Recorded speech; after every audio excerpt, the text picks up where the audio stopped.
Bonjour les amis et bienvenue dans cette nouvelle vidéo.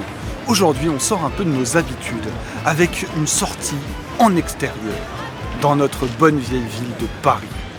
Aujourd'hui on va vous présenter les endroits insolites, les endroits historiques mais auxquels on ne fait pas référence d'habitude.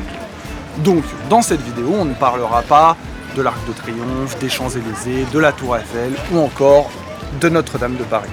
Le premier endroit que l'on va vous montrer, eh bien malheureusement, on ne peut pas y accéder actuellement.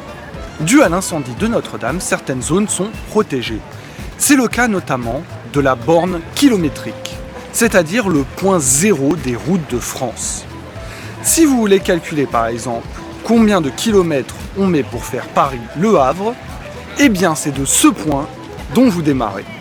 Ce point zéro a été institué en 1924.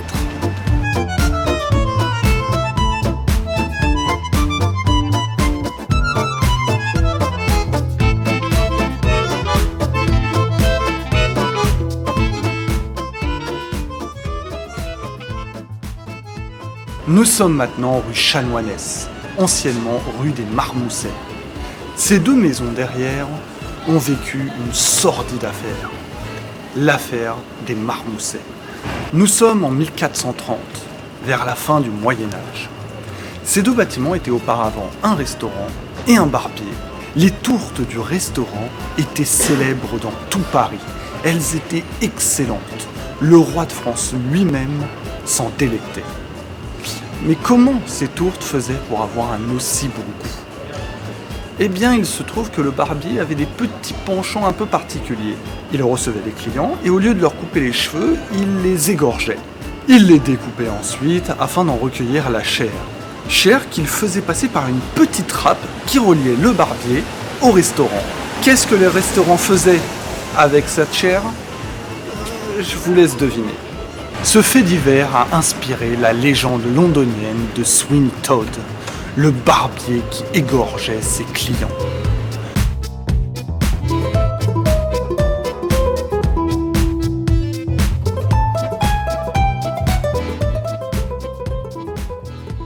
Nous sommes maintenant devant la maison d'Héloïse et Abelard, les deux grands amoureux, la plus belle histoire d'amour du Moyen-Âge. Je ne vais pas vous refaire toute l'histoire, tout simplement parce qu'on en a déjà parlé dans une vidéo que je vous invite à aller voir. Cette histoire est vraiment passionnante.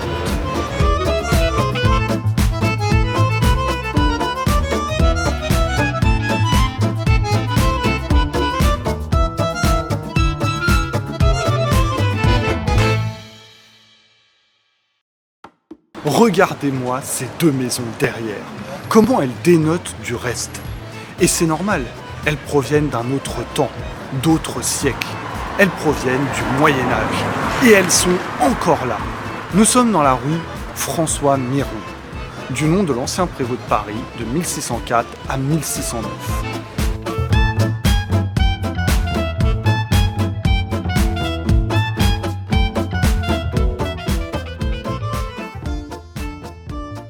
Voici devant vous le plus vieux graffiti de Paris. 1764, Nicolas. 1764, c'est l'année où ce graffiti a été fait. Nicolas, c'est le nom de la personne qui l'a faite, évidemment. Et ce Nicolas en question, eh bien, c'est un peu notre prédécesseur. Un paysan breton venu sur Paris pour visiter la ville. Il en a écrit un guide, Les Nuits de Paris, où il visitait un peu les endroits insolites de la capitale. Il a laissé son nom et des dates sur pas mal de bâtiments, mais ce graffiti en est la dernière trace.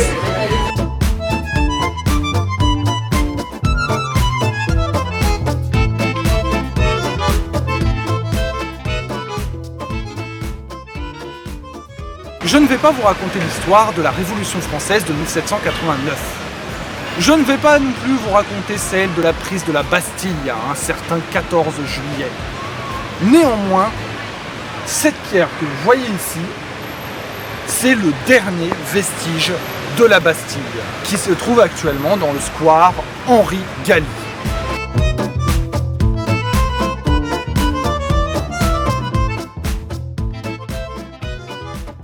On se retrouve à nouveau dans un square, le square René Viviani. Et derrière moi se trouve un morceau d'histoire, le plus vieil arbre de Paris. Un robinier planté en 1602. Ce sont des siècles qui vous contemplent.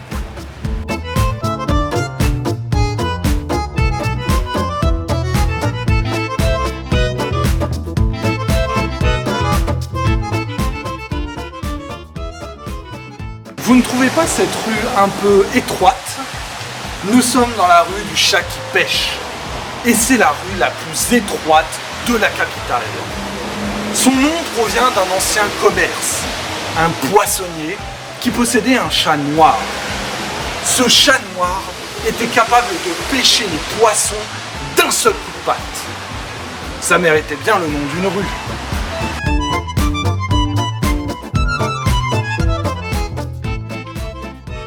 Vous voyez cette horloge? Superbe, n'est-ce pas? Nous sommes juste à côté de l'ancien palais royal, aujourd'hui la conciergerie. Et cette horloge n'est nulle autre que la plus vieille horloge publique de Paris. Elle a été construite en 1370.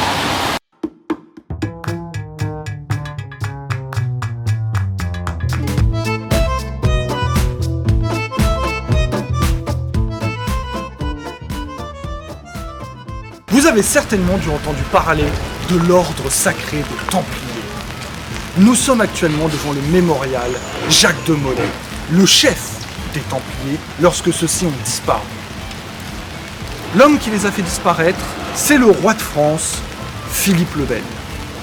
Pourquoi il a voulu les faire disparaître? Il y a diverses raisons qu'il serait trop long d'expliquer ici.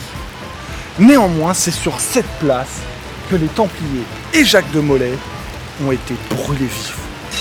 Juste avant sa mort, le Templier a eu le temps de maudire le roi.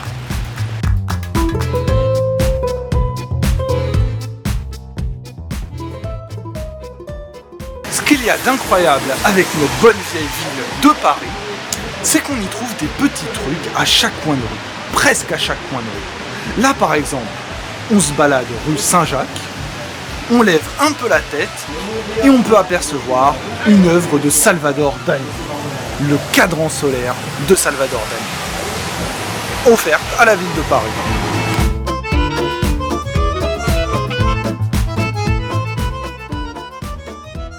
Nous sommes devant le Rocky Horror Picture Show, mais ce n'est pas ce qui nous intéresse aujourd'hui. Nous, on va s'intéresser à ce qu'il y a un petit peu au-dessus. La petite miniature que vous voyez est tout simplement la plus ancienne enseigne de la ville de Paris. Elle représente la ville de Saint-Julien et a été construite probablement en 1380.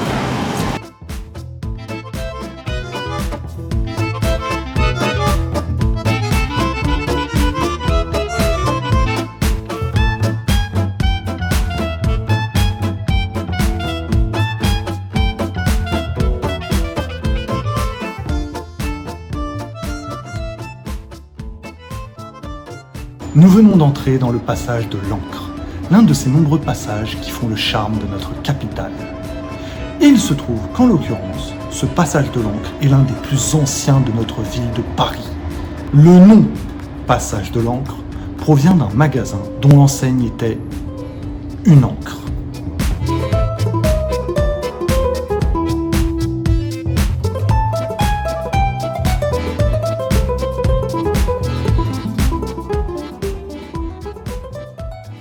On vient de voir l'un des passages les plus anciens de la ville de Paris avec le passage de l'Ancre. On est maintenant dans le plus ancien, le passage du Caire, pas loin de la place du Caire, pas loin de la rue du Caire. Ce passage est un peu tombé dans l'oubli. On n'en parle pas beaucoup, et pour cause, c'est pas le plus beau. Vous y trouverez peut-être un charme particulier, mais faut dire qu'il fait un peu pas de figure par rapport aux autres.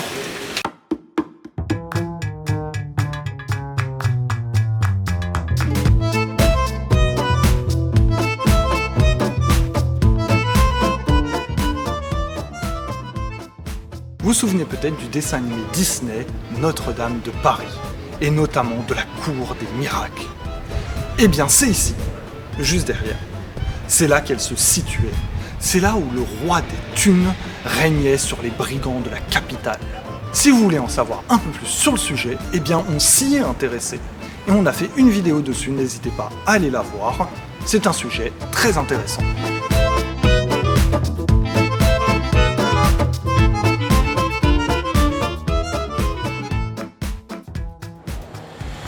Vous voyez cet escalier? Eh bien figurez-vous que c'est une rue. On a vu tout à l'heure la rue la plus étroite de Paris. On est maintenant sur la rue la plus petite. 5,75 m de longueur, 3,30 m de largeur. Il me suffit de quelques pas pour la traverser. Et pas sûr qu'en la traversant, j'arrive à trouver un emploi.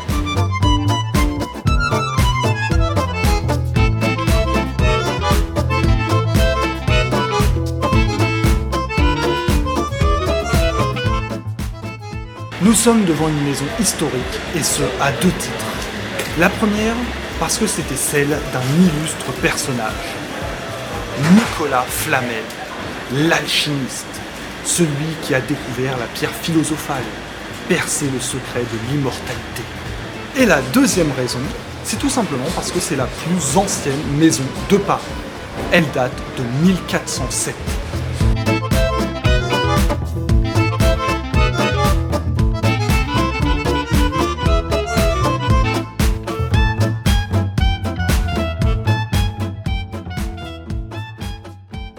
C'est la fin de cette petite visite de la capitale. Bien sûr, on ne vous a pas tout montré, mais si vous avez apprécié le contenu de cette vidéo, n'hésitez pas à nous le dire en commentaire, on en fera une partie 2. Vous imaginez bien qu'il reste des choses à dire.